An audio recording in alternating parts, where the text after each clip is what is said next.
Right, geezer. All right, mate. How's it going, Sam? I'm good. How are you? Yeah, man. I know, first time doing something like this for me, I think, on a meet-up podcast rather than doing one just with nobody sort of like watching. Back in the day, just going out to about 3 people sitting at home. So, yeah. Have you ever done a podcast before? Well, not podcasts like this. I've done like sitting there recording the podcast, talking to someone, but not via camera and that. So it's gone online on like a SoundCloud or something like that. But yeah, it's the first time doing a face-to-face one. But at least I know who you are, so I'm not too nervous. Who's interviewing who here? What's going to happen? It's not the BBC. But now, I've always wanted to do something like this, but I've never really had the confidence to do it. So it's kind of, I thought, you know what? I mean, you've been going backwards and forwards for ages, ain't we, about it? And it's been a date move. But I'm just, Busy bees, mate. There are busy bumblebees, I know. And sometimes we're not busy, but we're busy. We're bumblebees, you know. So yeah, it's good to be here, man. Definitely. Yeah, man. So where does it all start then for Manic Enemy? Well, my mum got pregnant, right? No, I'm joking. Yeah, well, that's pretty much. Do you know what? The funny. I always tell people this as well because I started MCing, doing the MCing stuff when I was in school. The only reason I started doing it was because back in like 1998, 1999, you had like So Solid Crew. Everyone was an MC, weren't they, in school? Yeah, like, everyone at school was an MC. And everyone, yeah. And I was like, all these lads are getting all the birds and that. Oh, they're getting all the popularity. And I thought, I want a bit of this. Do you know what I mean? So my name was MC Westy. So I started MCing. But when I say MCing, it was just all like, shit MCing. Yeah. But yeah, it started getting better than I thought it'd be. And I started doing rap battles. In Luton, so I used to live near London, so we used to go down to London and Luton. What was that to? What music? Just hits like garage and grime back then. It was all like the Eskimo beats, like Roll Deep Crew, Nasty Crew, Wiley, that kind of sound. Yeah. So, or just no music. So we used to be in the park and just do rap battles. So all like the Marsh Farm, Luton, London lads, all the MCs used to be in a big circle and we used to rap battle and stuff like for like a pack of fags or whatever. and I used to win them all. And then we used to go to the under-18s clubs when I was under 18, don't worry. And we used to do a couple of years ago. I just won my last one last year. So I went to all the MC comps. So mates like, you should do this. I'm like, I don't know, I might. So I went and I won them all as well. So I used to win all the competitions. And I got my name Enemy other than MC Westy because I'm a surname. Because back in them times, it was sort of like a different culture. There wasn't many sort of big white MCs like back then. It was especially down south. Yeah. It was all like your garage and your garage grime. I wouldn't really call it grime back then. It was just more like garage. It's down south though, isn't it? Because it wasn't really like it was all grime down there. And it was all like hardcore bounce, scouse house up here. It was this complete different, mate. And drum and bass as well. So like I was walking around town, I used to get like all the lads be like, "Oh, you're not gonna make it, isn't it? You're gonna be this, you're gonna be that." I don't know. Can I swear on it? Yeah. Oh, good, because I swear a lot. You're just your shit MC. You're not gonna make it. But then they started giving me a little bit of respect. But at that time, I got a lot of hate for like winning these rap battles with sort of like the other cultures and stuff like down there. Yeah. So I thought, Enemy. I was like, that's a good MC name, that is, because everybody fucking hates me. Do you know what I mean? So I was like, honestly. So I changed my name from a surname to MC Enemy, and it kind of worked. And then I got with everybody, and I got into the cliques and stuff. And started, like I said, winning all the MC comps and battles and stuff. And then moved to drum and bass. And then drum and bass, sort of, there was a guy in my hometown in Houghton called Fire, who was like the other lad that used to do it and quite respected.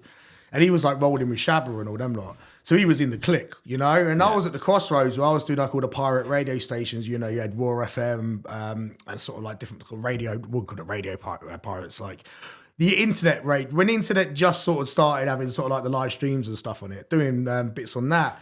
And I was at the crossroads and I was like, if I went down drum and bass, I could have been, possibly rolling with the big boys there. If I went down hardcore, I could have got to where I got to.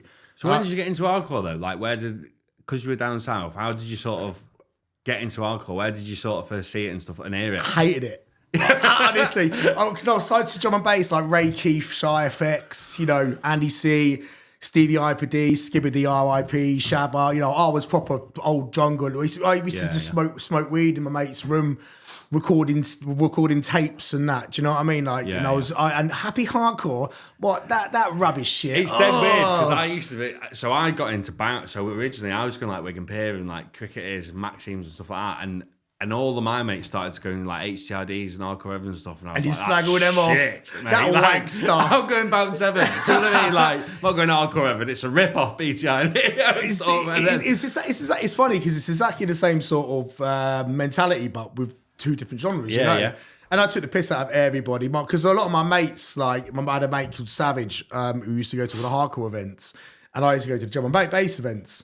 And my first ever rave, not ever rave that I've been to, but ever sort of big summer rave, I was 15. Yeah. So I used to MC at Exodus as a legal party. Some people may watch this, might remember it. And I used to get paid 5 pills to do about 16 hours of MCing. So I'll be like on the mic, you know, buzzing my tits off in the field at 13 years old. And that's what I used to do. And I still do it today. MC Pill. Yeah, MC Pillhead, MC Ecstasy. But no, and then I went to my first rave, and all my mates didn't have ID. Well, we didn't have ID. You had to be 18, obviously, to get a rave, but they didn't look old enough. I was at the front, so I got in. They all didn't. So I was at my first fucking slamming vinyl on my own, thinking this is where people get stabbed and shot and that. Because that's what you used to. That's what it's like though down south, isn't it? Yeah. You know, when you were a kid and that, we used to think of rave, and it was just like, oh, you better watch yourself, you might get robbed. Yeah. So I was like looking around, thousands of people, thinking, fucking hell, what's going on here? And then I bumped into my mates, Savage and that, luckily. And then I just walked into the hardcore room, like to walk through. It was Rollers. It wasn't in the Sanctuary. The drum and bass was in the Sanctuary. And I walked through Rollers and Storm was on. Seduction and Storm was on. And I remember looking up and just seeing the atmosphere and looking around and going, fucking hell, do you know what I mean? This is different. Like, drum and bass back then wasn't what Jump Up is now. Jump Up's a vibe. You know, you go to a Jump Up event now and everyone's having it. Yeah. And the culture's different now as well. Like, the people are different now to what they were in the sort of like early 2000s, early noughties. It wasn't so sort of aggro. It was moody, wasn't it? Oh, it was a moody scene, yeah. And I didn't really. I was at, when I used to MC at nightclubs, used to have like 12 people. Like, I was mid lyric, and then someone was holding the mic ready to take it off me. Do you know what I mean? It was brutal. Do you know? Everyone's fighting and that. And I remember just looking around this rave, and the rave was just happy. And I remember thinking like, what is this? And then seeing like Storm on stage back then, the way he moved and the way he MC'd was completely different to what I was. You just said, up north was different to down south. And and I remember looking around thinking, that's what I want to do. Like, I want that attention on stage and this atmosphere. And then from then on, I just stayed in the rave. And I always used to say to people, I'm going to be a hardcore MC. I am. And they used to be like, shut up. I'm going to be a HCRD. I am. And you're like, fuck off. No, you're not. And I had to get rid of my drum and bass accent, if that makes sense. Yeah, you know, bruv, and all that. You know, and doing the old dog noise down the mic. And we all did it, man. Like, I had to get rid of that inside. I had to rewrite all my lyrics because I was writing about things living on the, moody things. Irrelevant stuff. Stuff.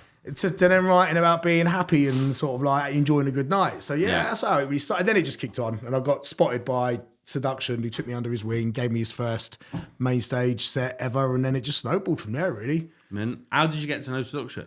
Well, I was at We Are Hardcore. That's my old event with Terry. Who's Hardcore? It was in Northampton, and me and Stats were put on a set with him. God, must have been about 2006. Must have been 2006. And he stopped the set and he was like, who are you two? And then we were just like, oh yeah, told him his names. And he used to live in Luton. Seduction lived like probably about 5 minutes from my house. And he was like, not in a dodgy way. He was like, oh, we'll meet up, we'll go for dinner. Do you know what I mean? And I was like, what the fuck, this is DJ Seduction, man. This is the first ever hardcore DJ I ever spotted. He was a legend back then, owned all the big raves and all that. And then, he was like, I want to put you on my event. I want you to be my MC. And I was like, I must have been about 18-ish, maybe 19. So many years ago. Man. And I was like, fucking Seduction wants me as an MC. And he put me on after WizKid. And I remember getting on stage, just fucking like that. About 5,000 people in front of me. Oh, man. I was rubbish. Do you know what I mean? Like, I wouldn't get on stage and kill it. Yeah, well, you got to start somewhere. And but there wasn't as many, like back then, do you not find... It's almost diluted now with how many events there are. Yeah. Whereas, like, I can remember when you used to go on like Don't Stay In and stuff like that on the website, and there'd be like 3 hardcore raves, for that quarter. That was it, wasn't it? There was like one big one every month. Yeah, you didn't have you didn't have. There wasn't loads of the little tiny events. Like, not that they're bad because it's nice to have, but there wasn't. It wasn't diluted. Everyone used to look forward to that day on that month, we are going there. Buy your tickets from a clothes shop. Like I used to go to Milton Keynes and go to like a clothes shop and like record shops and Sam and vinyl tickets and get my CD pack or tape packs back then and stuff like that. But you're right. Like I remember when there was 2 small events, Jelly Beans and one called Futura, and that was it. And Bedlam up north.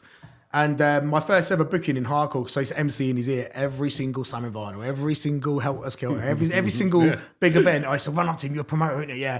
Check this out. And he used to be standing there like that. And every time I saw him, I just MC'd into his ear and gave him a tape, and he gave me a booking. It's Bubble, funny enough. Yeah.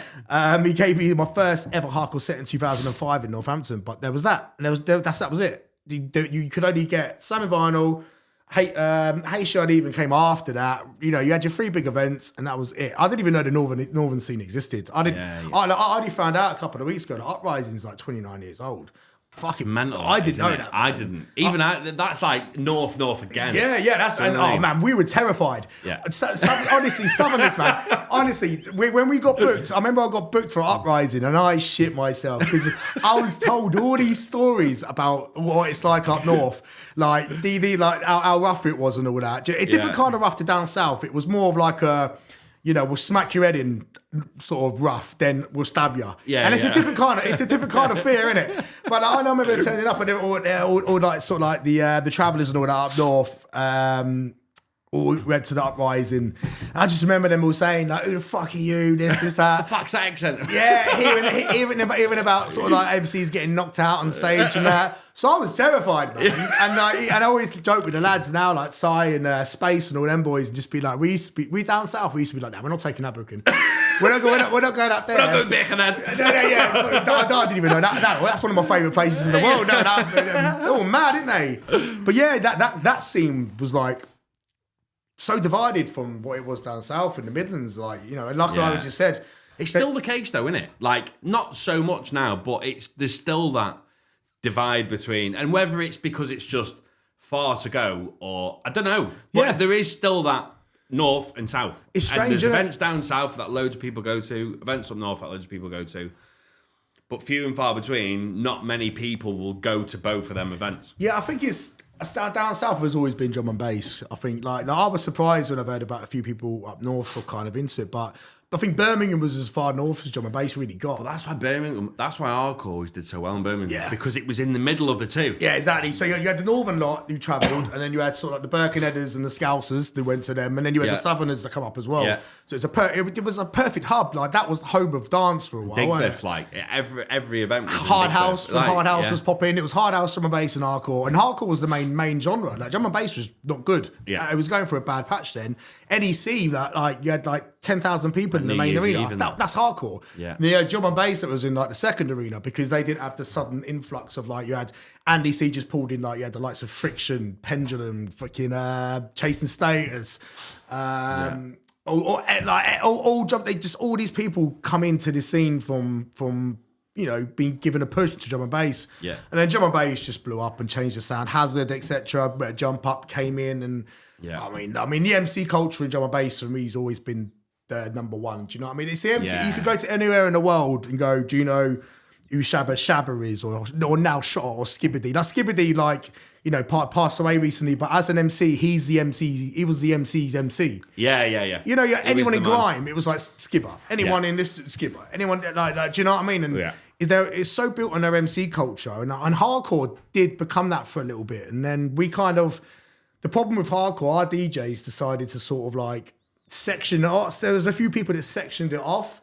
So you're not coming in unless we allow you in. And drum and bass was like, you're talented, we're bringing you in. You're talented. Hardcore was like, you're barred until you've done 10 years and we think you're worthy. Yeah, and then it's too late. And that's why our scene, drum and bass just went bang straight up. And it's more commercial, isn't it? It's more.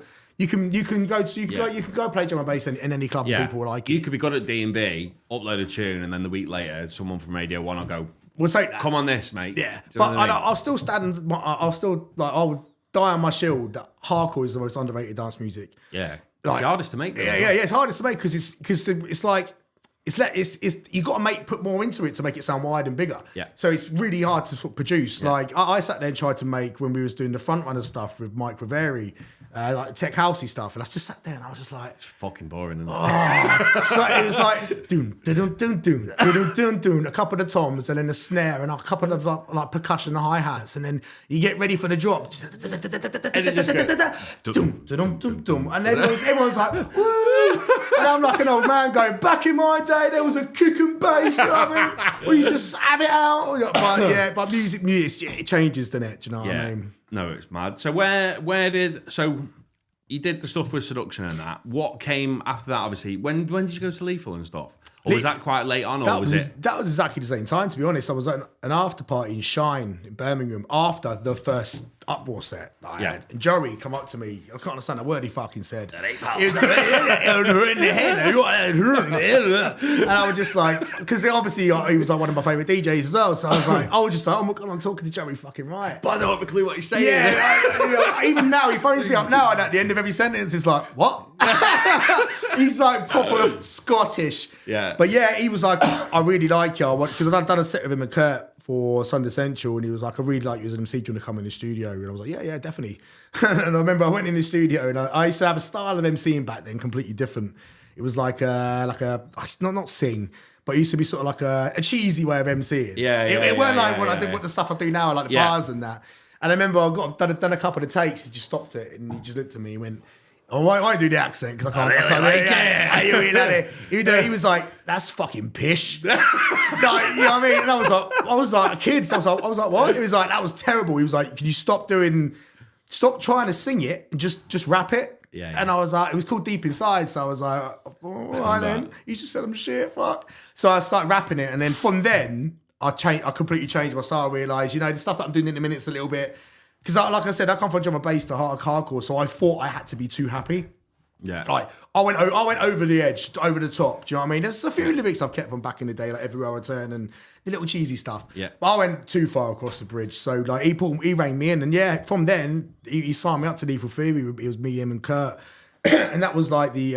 if it wasn't for that, I wouldn't have... Do you know what I mean? Like now, to make it as an MC now, like, the only MC that broke through other than, obviously, Storm, WizKid, and Watsy was me. Do you know what I mean? I would say Odyssey, but Odyssey he didn't get the state. But again, it's that whole, it was only down south. Yeah, it was never up north. 100%. Whereas you got both parts of it. Yeah, it was quite a lucky hit, really. And like I said, I didn't get grief really up north. Like, I've done a lot of uprisings and stuff, and I got on with them all. Yeah. Because I just kept my mouth shut and showed respect. I mean, that's the most important thing in the music industry. Like, if you're disrespectful, the big artists will eat you up. You know what I mean? Yeah. It's you've got to hold your... And the problem with a lot of people, they went up there thinking, I'm going to do this, I'm going to do that, and you look like a bit of a fucking dickhead. And do you know what I think had a massive impact on it as well when they stopped doing the awards? Oh yeah, definitely. I think once he stopped doing them awards, like the Hardcore Evan Awards, because he did most in Bristol, wasn't it? Yeah. Well, it was at... Where was it first? Westfest. Westfest. Yeah. To the end of the year sort of type of thing. Yeah, and then they started doing it, they did it at Motion in Bristol, and then they stopped doing them. And I think once he stopped doing that, everyone got lost and didn't know who was the best coming up. I think the best it needed coming it. through. And I think every single thing in the world that needs a form of control. It needs a bar. Do you know? You have to have some. You have to have that quality control. You have to. And like I've got my theories on why it stopped. It stopped on the period where it was my best. Like my biggest 5 years in my career was like 2012 to like 2017, where I released albums, and I was on the main stage at Westfest.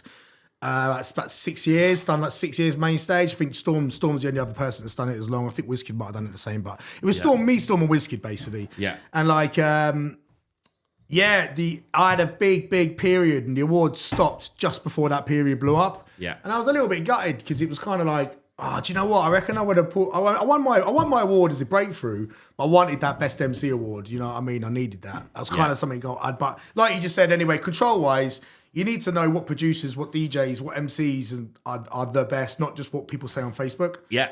Because if 20 people say on Facebook, this MC's the best, people believe it. Yeah. Who's this? He's the best thing since McDonald's. The world's bigger than fucking 20 people, man. And people forget that. Promoters, when they say, what MC's the best MC do you want, or DJ do you want us to book for our event? And everyone's going to say their mates. So the promoter's going to book that person because they think that's who's popular. It's geography bookings, isn't it? Yeah, it is, and it's not. You just got to. You got regional. If you're regional famous, it doesn't mean you're big in what you do in any genre. You need to be known all over the country, and that's when you've made it. Yeah. Different countries, different parts of your country. That's when you've made it as an artist. Not if like 20 people on Facebook or people in your hometown know who you are. You know what I mean? Yeah. That's different now. It's watered down. It's kind of changed a little bit. So. There's loads of people doing it now, which is great. But there's so many people doing it now as well. But only because we know. We didn't know, like back in the day, we didn't. But back into the day, back into the day, we didn't have the internet. No, we didn't have Facebook and that, so we didn't know how many people were trying it. But I remember when I was too scared to enter the hardcore MC competitions because there was like dozens of MCs, and I've always had a confidence issue. Like it takes me a long while to do things like this, just because of the way I've grown up. But like back then we didn't see it, but you see it now. But now, because you see it now, everyone has an opinion. And now, because everyone has an opinion, people think, oh, that must this opinion must be right. That must, Yeah. Opinions are motherfuckers these days. Yeah, do you know what I mean? yeah. Just don't have one. No. Keep your opinions to yourself. But yeah, it is changed. And it's sad. It is sad because there needs to be that quality control. But again, no one's happy. Someone brings an award out, everyone will say it's going to be fixed. So you can't win. No. Only in our scene. Yeah, well, this is it. So what happened after that then? So you did Lethal, you went with Lethal, and then did you go, because you went to Dubai for a bit, didn't you? Yeah, Did you go, I can't remember, so did you go to Dubai and then come back and then go on GTY, or was it before that? I can't remember. No, I was on Twister, weren't I? Yeah. Raver Baby, Pixie had the new Raver Baby Q, so the NRBC, rather than the RBC, which was Alstorm, Technicore, me, Static, Squaddy, new people anyway. Yeah. And then I left Lethal Theory and I joined them. That fell flat. And then I joined Twister because I used to work a lot with Squaddy and Recon, who's obviously doing Camel Fat and stuff like that now. Yeah. And Clubfin and Twister. I was on that label for a few years. And then after that, it's like I'm a label slag. And after that, fuck them off now. Label bitch. And after that, they sort of Recon made it big, obviously doing his own thing. He made it massive, and the Squaddy was doing massive on his own. Clubfin was in it, and that kind of disbanded. And then I think what was it after that? I'm sure me and Mob done our own label, like when we done the album sessions. Yeah. So we had released 4 albums, and then it was GTYM from I'm sure it was from 2017. Or was it not? I think GTYM was after I come back from his Qatar. I went. I'm sure it was because I went there 2015. Yeah, because you were there for about a year or something, weren't you? Yeah, was it? Do you know what? It might have been. I think it was GTYM. We had a 2-year stint, so I think that was from like 2013 to 15, and then I fucked off for a year, and then came back and was still GTYM, and then we was at a peak of our talent. But we were all our mental state was all over the place. Like Keys, me, Johnny, Outforce, Rescue. We were all mad at that time. Like, I'm not my mental mad, but we were, when you're young and you just think you live forever, and we're arguing. We were, thinking we were bigger when we were. We had all the talent, so we abused it, and then we just destroyed ourselves within. You know, so then that kind of disbanded. And then I sort of came to the fact that I was just like, I'll rather just do my own fucking thing. Yeah. I grew up and realised, and just enjoy it again. Yeah, enjoy it again until I didn't. And then obviously you go through that stage of, I used to walk around the stage and be like, I don't want to be here anymore. I don't enjoy it. It's crap. Do you know what I mean? Yeah. But forgetting that this is what I wanted to do for all my life. And did you think that was because it was the whole team thing and too many people where instead of doing it by yourself? Do you know what I mean?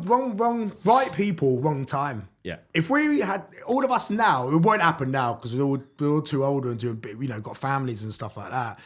But if we all now grouped together and redid that GTYM thing, it would blow up. Yeah.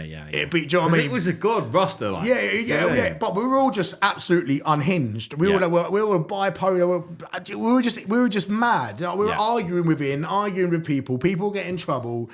It was mental. And obviously Kieran Keys, he was promoting Ravers United, and that was going on a trajectory. Do you know what I mean? So right people, wrong time. And I think if we did it now, and it would never happen, it would definitely blow up. Because I think hardcore now needs something like, you know, like the Something Black fresh, doesn't it? Like the Blackout Crew. Like Yeah. down south, we didn't know who the fuck they were because we didn't hear about it. Yeah. All we knew about was put a dunk on it. That's like we knew that. Yeah.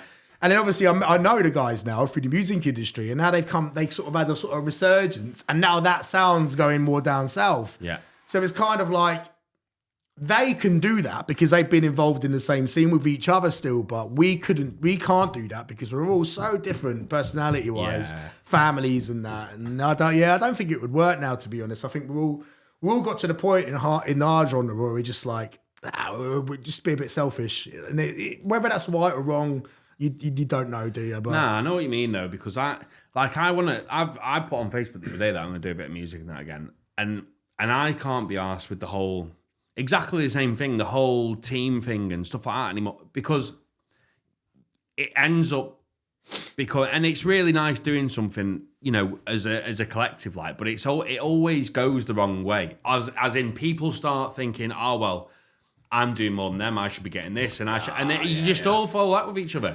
Yeah, you're 100%, man. Whereas I just want to do something again, and I'm not bothered about like the money side of it or anything like that. Business is going really well, so I just want to go out. Don't say that. As a hobby. If you want him for free, you can put. He's just said it out. No, I'm not doing that. No, but do you know what I mean?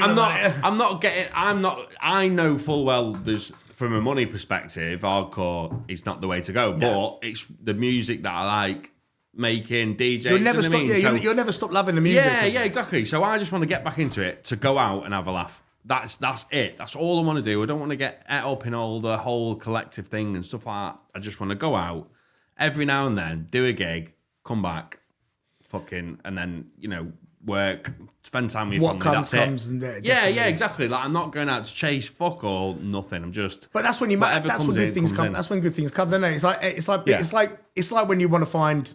Let's say you put it into a relationship.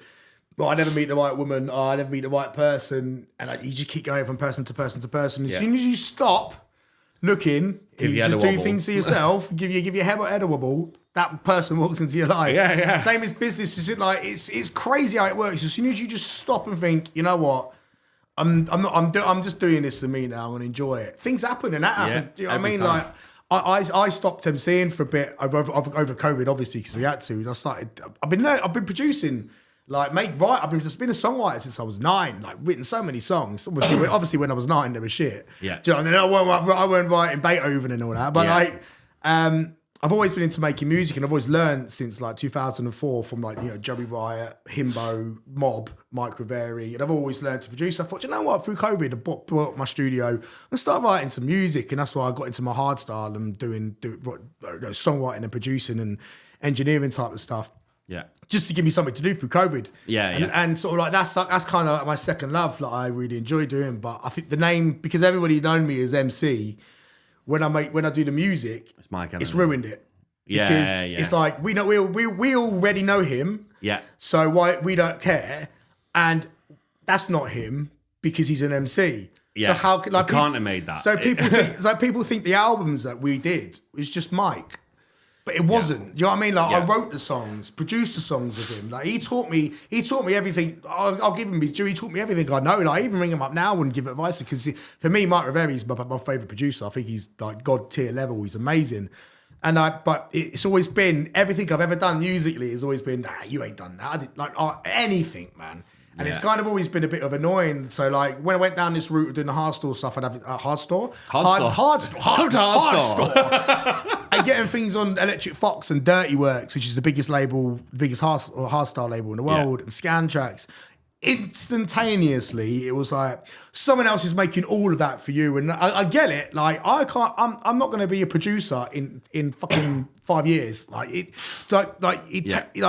got to start from somewhere. It's ideas that make music. So when I first started, I had more help than most people, obviously, because I was learning. Yeah. And then you get to a point where you learn to build, and you got to keep learning. But what people don't understand is, like, you can't. Some of these biggest artists on the world, you wouldn't even believe that they don't make their own music. One, because they haven't got the fucking time. Yeah. Because they're all traveling. Yeah. And two, because they got the ideas, but they haven't got the time to learn to put the ideas down. I was lucky in COVID to learn how to write chords and learn to do this and learn to do the music and stuff like that. Yeah.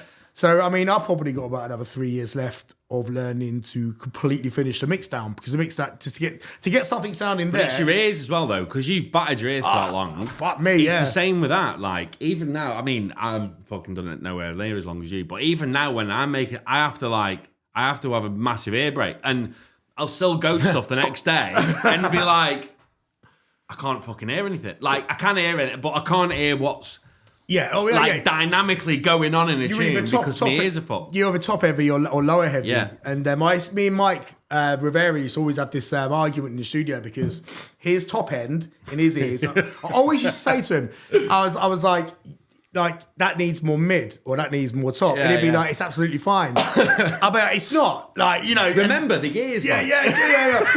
We've got different ears here, but it worked. The stuff we made together was always banging because the ears fused together. So whatever we did was always great. And like, but he had an ear problem anyway, which he's got sorted out now. And like, anyone who watches his podcast or knows, just check out Mike Rivera's stuff, because it's the best for me. I think he's the best music producer. Like, other than he's a very musical person. Yeah, he's like, who writes songs like that? I think other than me and Mike, there's nobody in hardcore that actually writes their own songs anymore. Like, no one like Recon was a songwriter. Darren Styles was a songwriter. Do you know what I mean? I can remember when Mike was doing stuff, because when I was going all the bounce events and stuff before even listening to hardcore, and Mike was doing the Resonance Q thing. Yeah. And then it's mad. Every single music that I've ever liked, he's been in. He's been involved in it. God. I love blowing people's minds in Ibiza and that, and just being like, when we went to see. Did you know that's who sang Pretty Green? Yeah, I swear to God. Like every time we go to Ibiza, we obviously I've known him for years. Used to work with him all the time, so I know him quite well. Yeah, really well. And we go see him in Ibiza and that, and then you tell people, "Do you know they used to be Ultra Beat?" Yeah, like him and Chris Henry. And in Redmond, and like they're like, fuck off, yeah. And that was it. No, he's not. And then I'm like, yeah. They're like looking at me like a grandpa, thinking like, oh, do you know who DJ Recon is? They're like, no. And you're like, oh yeah, that's him. That's hardcore. They didn't know about that. It's mad though, isn't it? Like what he's done now is just unbelievable. Incredible. But he's an unreal producer, like unbelievable. He's legit. Yeah, like Darren and anyone like Paul Dougal, Gamma. They'll look at Mick at like, God, you know, like Mick's for me, he's top tier. Like that's ever come through our genre anyway. Like, you know, it's mad though, isn't it? Like I always, and it's funny you say that about. Did you know that used to be Ultra Beat? And I do that all the time. I still do that all the time, and it's funny. And then you go on YouTube and go, right, okay, look at that picture of Mike there on like Spotify. And I go, right, like now look at this Scouser in the tracksuit singing at Westfest on YouTube. Or Top of the Pops when he was on that. It was fucking brilliant, mate. It's unreal. Yeah, but we produced a lot of like obviously credit to Darren Styles, because Darren still plays hardcore in his sets. You know, he doesn't have to. Yeah, he's involved in that worldwide. He's another name that you could go to anybody anywhere and be like, do you know Darren Styles? And they'd be like, yeah, I've heard of him. Save me. Or they've heard of him. They know his name. And I'd always have his back with one thing that he's like, people say sell out. I was like, how's he sold out? He plays hardcore. He's moved with the times. As well, though, he's made stuff. Yeah. It's not sold anyone out at all. He's just made stuff more, not current, commercial, commercial, but more stuff of what everyone would like. He's got a brain. Like, if you run a business, you run a business. You're not going. If you run a chippy, right, and you got like fish and chips, and that's all you do. Somebody starts making sausages. They sell battered sausages over there. But in relevance to the conversation, it's like you remove with the times, and you like that. And the people who say the most bitter people are the people online saying, he's a ghost producer. Jealous. He's bitter. This it's jealousy. It's jealousy. Yeah. It's like, you know what I mean? Like it's green-eyed, your bitterness. You know what I mean? Yeah. Just it looks pathetic. Just the reason why these people, like when I was coming through, I never ever went. Obviously, we couldn't go online and slag people off, but I didn't stand in a rave and go, "He's shit." Yeah, I stood in a rave. Said this about me. I stood in a rave and been like, "I want to be where he is." Yeah. Do you know what I mean? And that made me want. I think I can be better than him. Yeah. So I'm gonna do that. But now it's just everybody's fighting each other to be the next best thing. And I don't know, and it isn't. People think it's just hardcore, but it isn't. The drum and bass crew. Yeah, everything's you watch all genres. They're all fucking arguing. Yeah. It's just but the life and everyone in life at the minute has gone for. It's just like since COVID, they've just lost the plot. Do you know what I mean? Yeah. It was like that before though. Like COVID's probably not made any different, but it was like that before. People are just. I think a lot of it with hardcore as well is people think, oh yeah, I'm going to start DJing, I'm going to start producing. In 5 years' time, I'm going to make £1 million a year out of hardcore. And you put all this effort into it, and all that time, you get to that and you think, and I think a lot of people get so disheartened with what is at the end. Do you know what I mean? Like, and I think people lose their head at that point and go, well, I should be getting this. I've done this. I've done 2 tracks this month. I should be fucking getting 100 grand a set. And they're in it for the wrong reasons. Yeah, exactly. Like my end goal, I was in it. I didn't give a shit about the money, man. Yeah. Like I was like, I want to be on that stage. But that's the best time, isn't it? That was it. And I always tell the new people now, this is any form of life, the journey is always better than the finish line. Yeah. Like, and if I could go back in time, I would enjoy that journey a little bit more. Rather than like that's like I said, I had my period. I was moping around and I had to give myself a kick up the arse after a couple of years because I was like, hang on a minute. When I was a kid, I wanted to be the best MC in hardcore, and for about 5 years, I was that. Do you know what I mean? And I will never regret it. And I've had my flips, I've had my flops because I'm you know, with my mental health and that, it's maybe quit here, say things here, and do this here because it's tough being like people forget that we're human beings as well. You've got a normal life in the week. Yeah, like we're musicians, whether you're a DJ, MC, singer, creative people, a promoter, producer. Yeah. You're in that because you're in that as your coping mechanism from a bad child. Like for me, I got into music because I had a horrible childhood. Yeah. So my mental health, rather than cutting myself like some people did or doing this, or my mental health was to write. Yeah. So that's why a lot of my writing stuff in the early days was really feelings, really over the top because it was my sort of way out of depression. Yeah. Do you know what I mean? It's your way of talking about it. Of course. So creative people, like, are treated sometimes like, oh, it's just this. You're just a DJ, you're just an MC, or you're just that, you know. Or they try and take the piss, or they, do you know what I mean? And it's like we all do things that we're not robots. Do you know what I mean? Like. If you're in it for the right reasons, we're in it because it's our lives. Yeah. You don't make it because you're online being bitter. It's not your life. You just want to be famous. Yeah, exactly. And you're doing it for the wrong reason. Yeah, and you do anything for you get with a 20 out of 10 woman. Yeah. Do you want to get just because she's super fit, not because of her personality? It's not going to work. Yeah. Because she's going to be an absolute dickhead. And it's also the thing of when you start doing it, then though, like, and it is weird. I mean. It was even for us, like, and like you say, I've fucking not done half as many bits as you, but even like going out and people start recognise, can I have a picture, can I have this, and you know, you want to fucking people want to speak to you and stuff like that, and everyone in that building knows who you are. Yeah. And then you go to work on Monday and nobody has a clue. Yeah. And it's big wide eyes. Yeah, and you're like. Well, like you fucking start showing people mixes at work, and they're like, "Fucking turn that off, mate." Like, it's all right when you're a DJ, mate. Because when you say you're a DJ, it's a bit more respectable. Yeah. When I was like, MC, you're one of the people that do that bit about bopping. Yeah. You're a dickhead. But I used to say I'm a DJ because I didn't want to say it. But when I went through my period, honestly, this is how big hardcore was. You could a car would go down the street when it was big in the drum and bass and play hardcore. And I used to hear sets of mine in there. And I remember I used to walk through the street, any city centre, and I'd get stopped for a photo. The same as Shotter would, the same as X would, the same, you know, it was that level. And I remember when I went on a date with someone, and I was in Nando's, and I honestly, you would have thought I set it up. And I was on this first date, and a couple of people came over to me and went, "Oh, are you enemy?" I was like. Yeah. Anyway, like, and then can we have a photo? And I was like, fucking in my head, I was like, yes, I'm on a date, and someone's just come over and asked for a photo. This is sealed it, man. Do you know what I mean?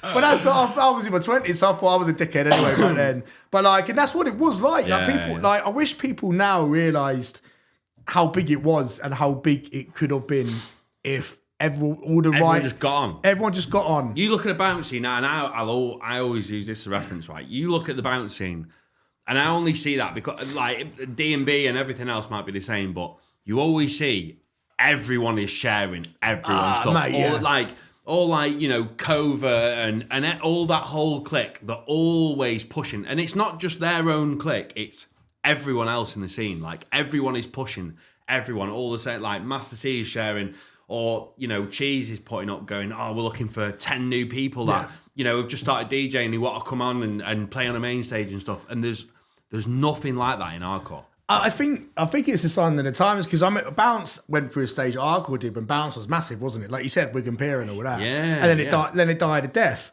And I think with Bounce, I think it's the MCs that saved that scene. I think like the MCs in Bounce really pulled that back. Yeah. And I think hardcore, they didn't do that, but at the time where we could have done it was when we were big. Yeah. And we were too, we'll all admit it. People we got were too bitter. greedy and better. Like. Yeah, like like me when it was Lethal Theory and the other Static and all these other artists that came through, we were pissed off that we should be getting this. Yeah. So we were like, we don't want to.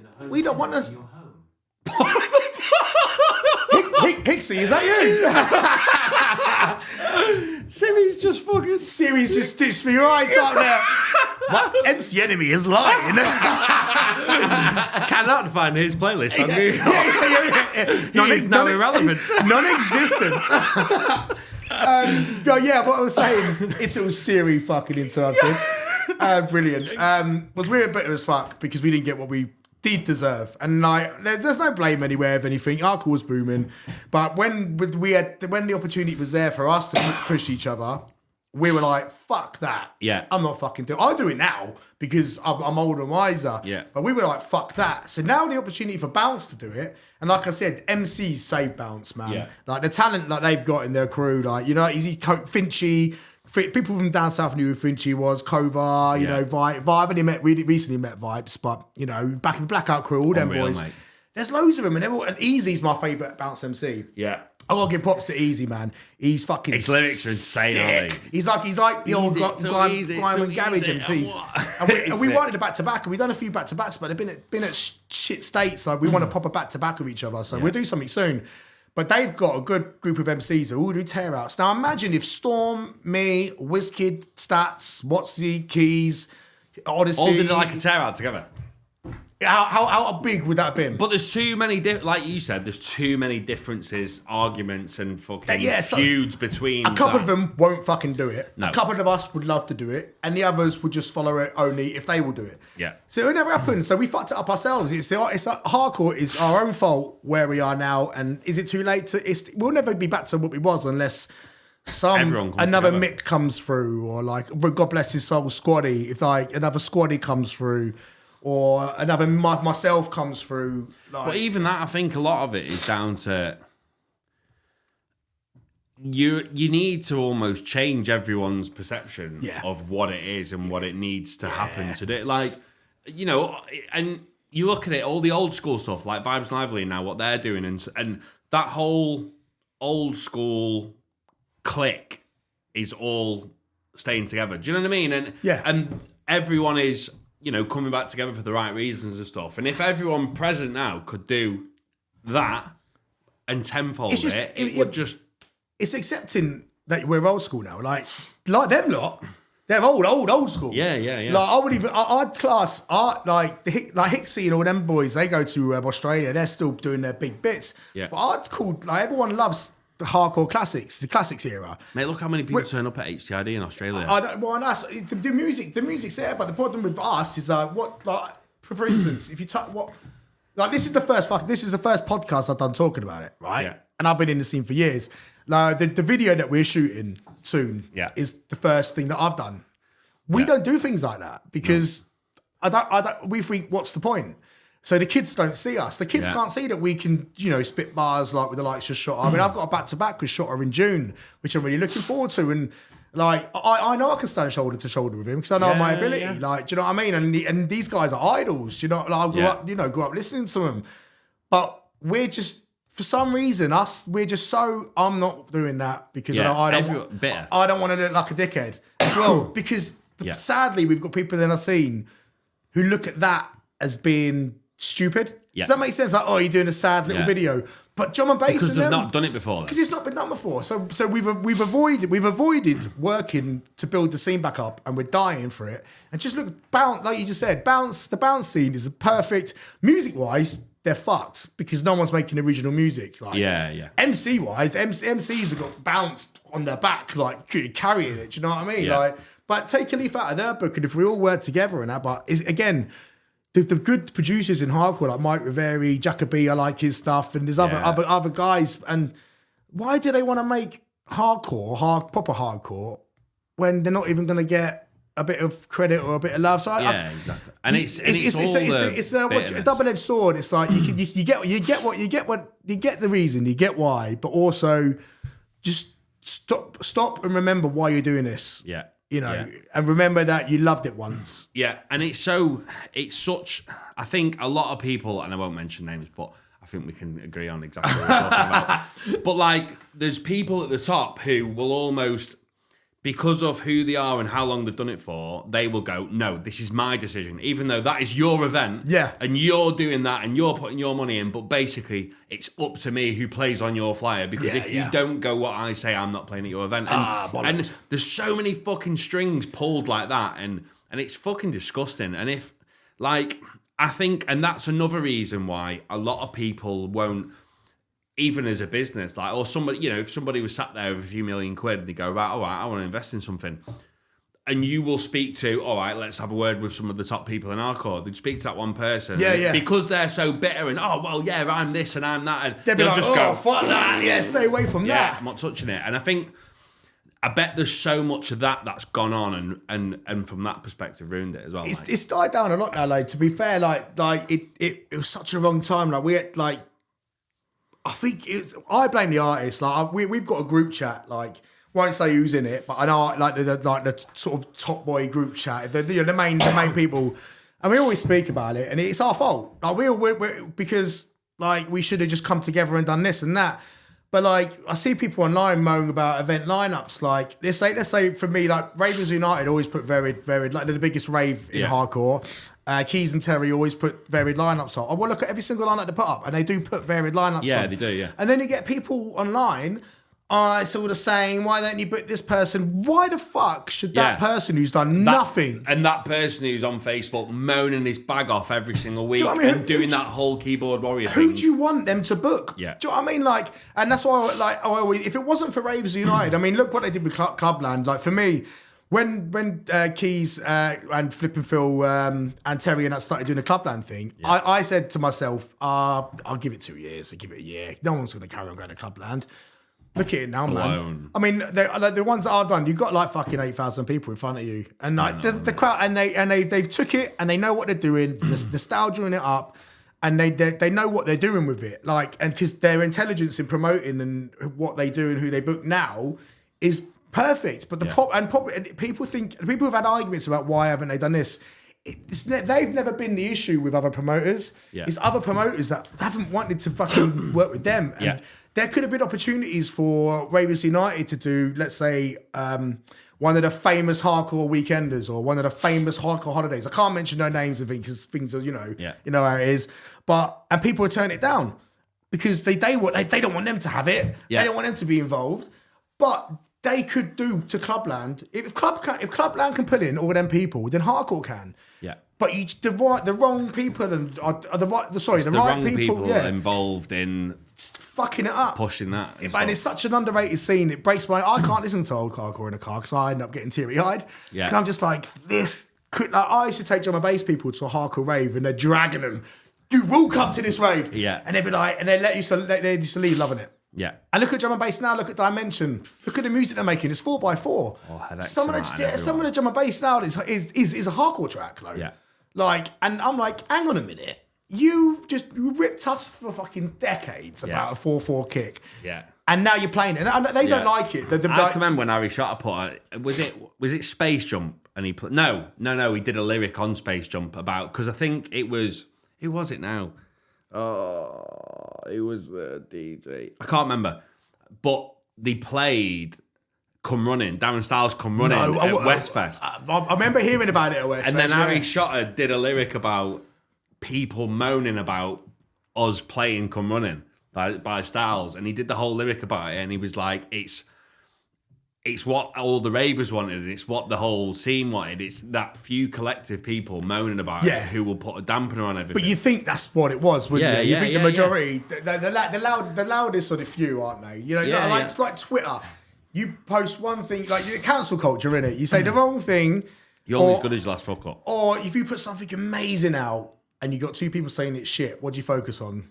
You focus on the two people saying it's shit. And that's what I always do. Even now, I think it is shit. I'm not releasing it. No, I'm not doing this. Just in case two people think it's crap. Yeah. And that's what it's kind of like. And I just think music's evolved to the point now. If it's a good song, it's almost like hardcore's made you paranoid. Because I do the same thing. Like, it is though. We're like that. No. Yeah, but like, even like I was showing you the other way, like tunes that I hadn't put out. And that was probably because of you sit there thinking, and there's that much pressure on and bullshit that goes on or went on. I don't know, it probably still does now. But there's so much talking shite about people and stuff like that goes on. It almost makes you paranoid and go, do you know what?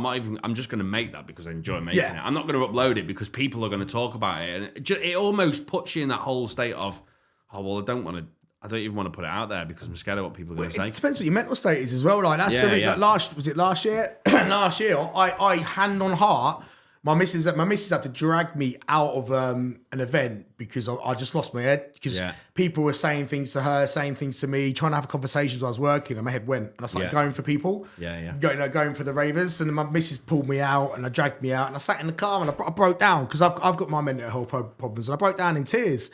And I went, I'm done. I'm not, so I quit. I had all intentions to quit. Like, I put a big status up, which is probably the wrong thing to do. But people who know me will know what I'm like. I have little mini breakdowns and I'll come back. Yeah. But I had full intentions to quit and retire and just do like 3 events a year. That's all I wanted to do. So I thought, you know what I'm going to do? I'm going to price myself out. So I don't want to do it anymore. So I put my price right up. I did take some time off.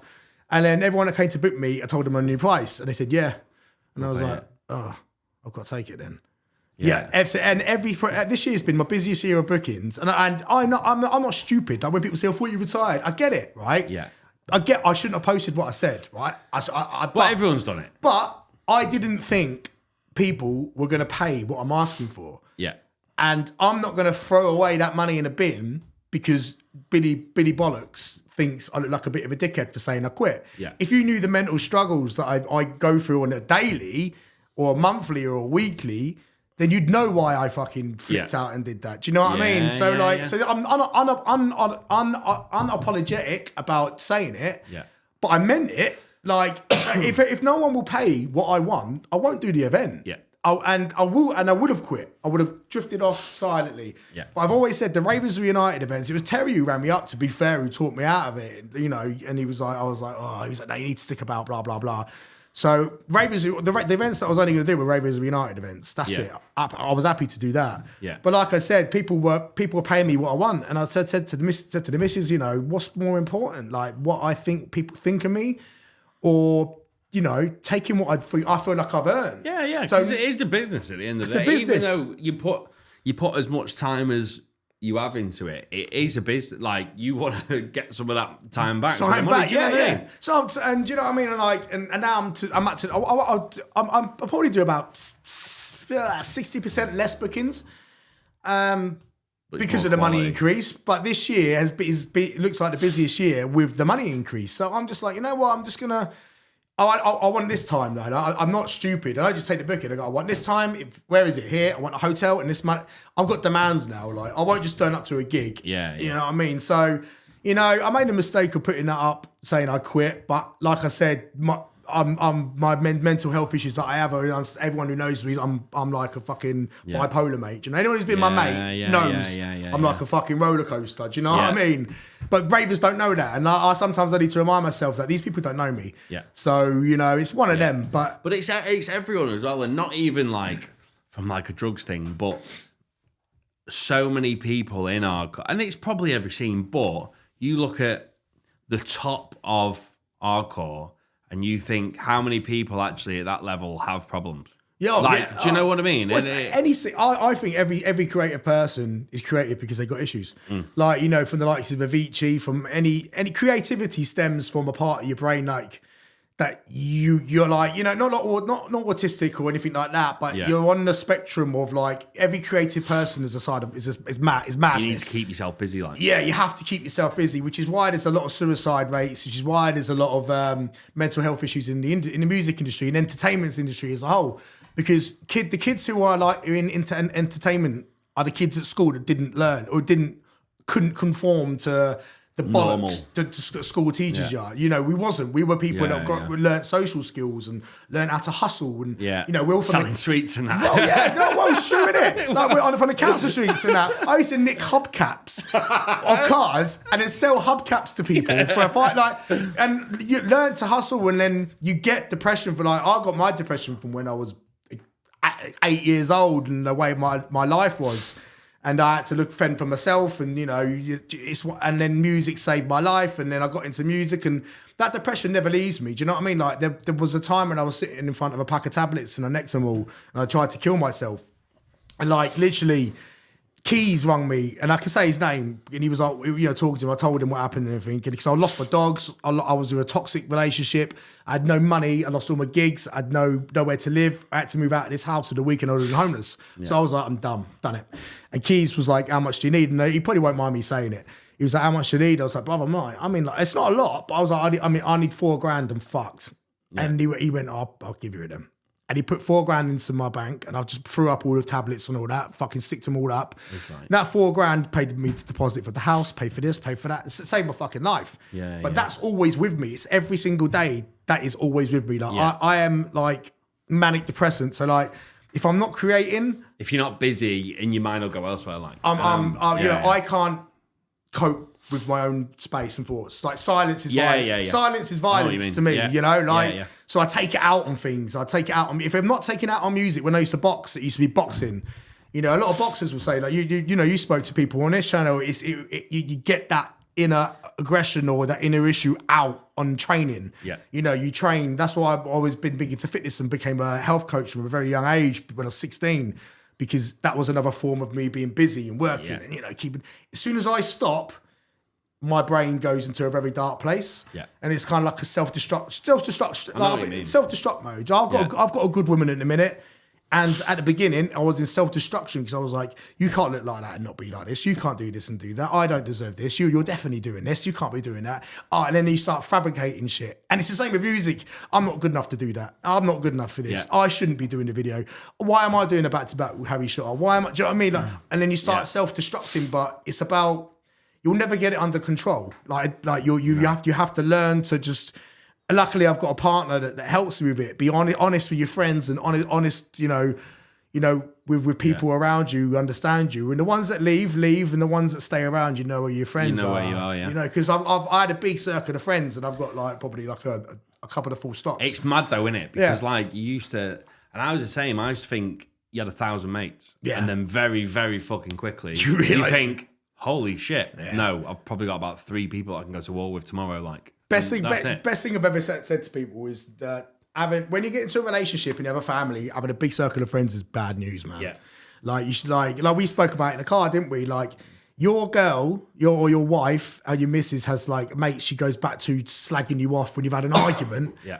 Whenever you had an argument and you might not be in the wrong, and she tells her friends, the instinct her friends are going to be, oh, he's a dickhead, blah, blah, blah, blah. Yeah. Or if, like, I don't go out clubbing. I ain't gone clubbing for years. My missus doesn't go out clubbing with her friends. Like I said to you, if my mates or a couple of friends that I have say we're going out, I'm bringing her with me because my girl is my best mate. Yeah. And she doesn't go out, but if she does go out, she brings me with her. Yeah. And I'm at that stage of life now. Yeah, I'm happy with that. I'm not 20 anymore. I'm 37 years old. Yeah. My missus is my best mate.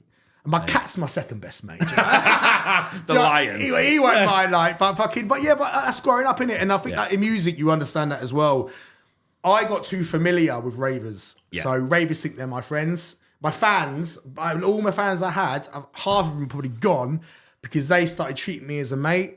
So when I was on stage, rather than watching my set, they were trying to have a conversation with me, or they didn't give a shit. Do you know what I mean? Oh, why'd you not give me a shout out? We've when different schools for fucking years were like best mates. Yeah, tap when you're trying to MC or come up to. Do you remember me from 2000? And they start getting personal and calling me. One of my pet hates. It's going to sound sad. Is that they're going to call me Michael. No one calls me Michaal. Like, apart from my mum. Till now. Oh, shit. I mean, David. But I hate being not. I think it's a very. My missus calls me Michael when I'm in the shit. Yeah. And my old dear used to call me Michael. I know what you mean, because when people call me Richard, I turn out, what the fuck did you just say? What did you just call me? My birth name? I challenge you to a duel. How dare you? But no, it's personal, isn't it? Yeah. And people shouldn't be personal to you. No, like, I mean, I was just about to say, no one goes up to David Guetta and calls him David, but that's his fucking name, isn't it? Hello, David. But you got, sadly in entertainment, you can't, like, imagine if Eminem was friends with all of his fucking fans. I know it's a different level, but it is the same, or Tom Cruise or an actor got everyone's telephone numbers and started speaking to people online. They lose respect for you, don't they? Yeah. And once you lose respect, you lose credibility. Yeah. So you've got to keep that barrier. Don't be a cunt, but just keep that distance. And I learned that very late. I learned that too late. I learned that when in my 30s, and I wish I learned that in my later 20s. And it kind of stagnated me. Like even now, I go to raves. I'm trying to work, and I've got people trying to fucking talk to me while I'm working. Yeah. And I'm like, what are you doing? Like, I'm at fucking work. I'm not your friend. Yeah. I can remember. I can't remember when or what set it was, but there was a record. I think it was an Uproar one, and no, it wasn't an Uproar. I can't remember anyway. And on the set, on the recording of the set, all you hear is you going, "Will you stop touching my fucking leg, please?" Honestly, it's the worst one. It's that's sexual assault. What are you touching my fucking leg for? Done my fucking head in, mate. And that was just my bird. No, have you seen a video of X? It's about that bird that's just trying to touch his fucking bollocks when he's on stage. Stops the music and turns around and tells. Oh, we have seen that. Yeah, tells her. I mean, like, have some respect. If you were a bird and this was the other way around, I'd be in jail like imagine within an hour. Imagine you front row at a concert and then just putting your hand up a bird's skirt. Yeah. It wouldn't happen, like, would it? You nonce. So just it's like it's one of them, but it's one of the pitfalls of being. Like, I'm at the age now where, like you said, we were talking about it earlier on. You're content, aren't you? I always say when people in their 20s, and I don't mean to be patronising to you, but it's like when you get into your 30s, you realise what's important. Fucking hell, do you know what I mean? Like that you kind of I say, but if it wasn't for COVID, 30s would have been the best years of my life. Yeah. But like 20s, I had loads of fun. I'd done everything possibly under the sun, but I wish I saved that money I earned and do things. Yeah. But when I hit 30, it was all clarity. So the mental progression, the getting rid of the people that are giving negative energy around you makes such a difference. Yeah, it does. Like such a difference. Or just like, all the people that don't text me, but I have to message them or. I've slowly got to that point now. I've got not even a hand. I say a hand for the friends. Like, mate, the best thing somebody ever told me at the time was stop. And this was when we were out, and it was one of the mates. And he said, "Why do you always ring people?" And I was like, "Well, to keep in touch with people." He said, "I want you to do me a favour. Don't ring anyone off your phone, mate-wise, for 3 months, and just write down who rings you." And that, for me, I was like, "Holy." Shit. All these people make that. I'd always ring, "Hi mate, how's it going? Oh yeah, just checking in, everything all right, family okay, blah blah blah." Mate, for 3 months didn't ring anyone. And probably 3 or 4 people rang me, and I'm like, "Just making sure you're all right, Rich. Everything all right, mate?" Yeah, they're the ones, aren't they? And that's when I was like, "Holy shit, mate!" I'm shit on phones, though. I am. Yeah, I know you are. I'm bad. I think you've ever answered the phone 3.2 times. I fucking hate talking on the phone. Yeah. I don't phone anyone, man. Yeah. But I message. I message, but I am. Everyone's like, "You're so hard to get hold of." I'm like, I'll be honest with you. I see people ringing. I just don't want to. I don't like talking on the phone. Yeah. I don't know what it is. You're a southerner. That's what it is. Oh, yeah, I'm just a bit of a cunt. That's like normalised conversation. I've still got Nokia. You're moody. Well, I'm a hardcore MC, so I've got a Nokia 3210 still. I can't afford the money. But no, it's true, isn't it? Like, you don't need all that negativity around you. It's just, you real mates are when they reach out. Like when Wayne Squaddy passed away, the first thing I did was message everybody. Yeah. Do you know what I mean? In important moments, and like recently, Mitch passed away, didn't he? Do you remember the Manchester Mitch? Yeah. We was down Bournemouth. It was just before Christmas, and got the news. And like I said to my missus, because we wasn't going to go out, and I was like, life is so fucking short, right? What is the point of all the bollocks? Literally, we're going out tonight because tomorrow might not come. And I messaged people. I don't talk to these people, right? But I messaged his three close mates. You know, we know Gemma's one, Becca's one. I messaged Nat as well. What's his missus? And obviously we don't talk. Obviously, do you know what I mean? They've all got our separate lives and that. We talk at events. But I messaged the best mates and these people saying, "Are you okay?" Yeah. Always, because I think at times like that, it's like straight away things could be gone. You realise, like, fucking hell, let me just check in with that person, like, because if I don't, I might not be able to speak to them again, sort of thing. Yeah, and it's the same as like somebody, you never know what someone's going through. And I remember, like, because I switched, I get quite angry quite quickly. And there was like this. Really? Yeah. Yes! Fucking hell, Michael. Oh, but no, don't call me that. But no, I was at a restaurant or a Greek sort of restaurant bar, and the waiter spent too long getting my food, gave me the wrong change, pissed about for ages, and I snapped it and I shouted at him, right? And I walked home and I went home and it haunted me for a day. And honestly, and this is where my feelings come into it, because I could have that bloke, right? I put myself in his shoes. If he was having a really tough day, right, and I mean, we've all done them days, yeah. And he was at breaking point, and that moment where I treated him like a piece of shit, could have tipped him over the edge. Yeah. So I walked back to the restaurant, and went, "I can speak to your waiter, please." And they were like, "Yeah. Why?" I was like, "I'll just speak to him." Spoke to him, shook his hand, apologised to him. I went, "I'm so sorry, mate, for the way I spoke to you. I shouldn't have spoke to you like that. Yeah. You've done a good job. It's me, so please don't feel bad about it." Because to me, it only takes that one person. It only takes... Even though you don't mean it like that. It doesn't matter. It's what mood you're in. A hello or a shout can change your life. Do you know what I mean? Like, I always say hello. I say hello to everybody, and they just look at me like I'm a weirdo. Because, what are you saying hello to me for? I always say my please and thank yous. I'm always polite to everybody because I think, like you said, humanity. I hate humans. I fucking hate them. I love animals. I'm an animal person. I'm an animal. That's whiskey. That's whiskey. I know. I'm gonna nick it. That's not whiskey. That's not whiskey. It's mine now.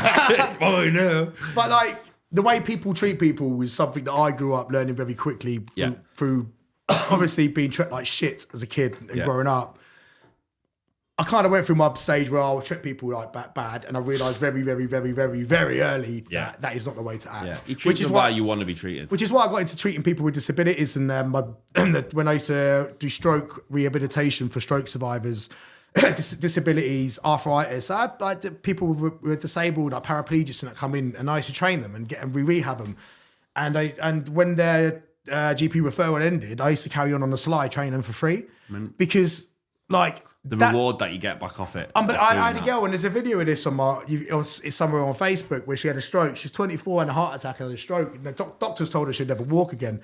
And I was like, right, okay. So I got trying to stand up, sit down in a wheelchair for about, I don't know, it must be 4 months until she stood up. Yeah. And what a stroke is part of the brain signals. And I'm not going to go into the scientifics of it, but it's like it dies. So the pathways aren't there. Yeah. And doctors just go, "You done, you gone, see you later." Yeah. And then I went through went from doing the plank walk, so you're walking on the tiles on the floor. Took about 4 months doing that, and she did it, holding her hands, obviously. And then I went do a burpee. You know what a burpee is? She was looked at me like, "Fuck off!" Yeah, I can't even move. Like, I didn't know the stroke, and I can't do one. My left side, exactly. My left side's gone. I can't do it. I went do a burpee, and I kid you not, it took me about 6 months. She'd done one. Right, and what I did was spark a brain path, electric signal I can do that, to reconnect down to the side of her body. And about 2 years' time, she was on a treadmill, not fucking sprinting, but she was holding on, jogging. Now she went from the doctor telling her, "You've had a stroke, you'll never walk again. Fuck off, see you later." Yeah. To 2 years of retraining your brain to send signals down to the parts that couldn't move. Yeah. I mean, don't get me wrong. If you're 60, 70, 80 years old and have a stroke, you haven't got time on your side, you know. But when you're in your 20s, 30s, 40s, I'd always say to someone who's has someone in their family who's had a stroke, is don't ever give up on that person, because your brain's the most powerful thing in the world. Yeah. When it comes to your brain, we talk about our brain in third person, didn't we? Yeah. We are our fucking brain. Yeah, it's the most powerful. It's a powerful computer in the world, and it can do anything, and it can heal anything if you just do the right things. But that's where like my caring side comes from that. And I wish one day, if we get come into a bit of money, I'd love to open. There's a guy on Twitter. I wish I knew his name, but I can't. Who does videos of like little girls of MS or disabilities and people, and he's got like his own place, volunteer work, and he helps people just go out there. Like some people won't ever get the movement back. Yeah, just get some boxing. Yeah, but you'll feel better for, even though I've never experienced that, but you'd feel better for trying to say, listen, I've gone out and I've done everything I can. And you're giving that person some happiness rather than sitting at home in a chair. They're going and they're smiling and they're laughing and like, you know, it's like multiple sclerosis and things like that. There's so many things. What's the other one called when you're I think it is MS, when your muscle like your muscle rot. Yeah, and they're shaking.